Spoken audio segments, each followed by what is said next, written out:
با حالت روشن توی آب برای 10 ساعت میندازیمش توی فریزر، ببینیم چه بلایی سرش میاد.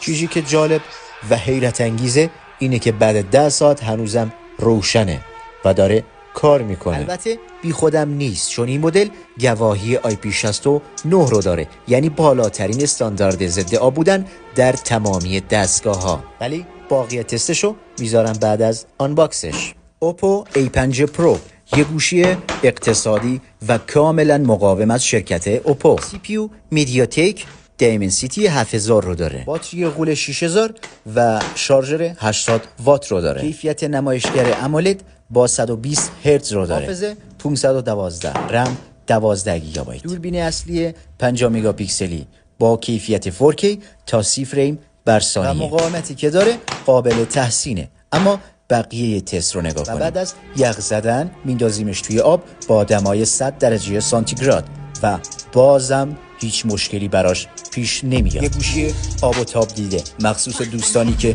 کوهنوردن. اگه منو فالو نداری یعنی از گوشی جان سخت چیزی نمیدونی.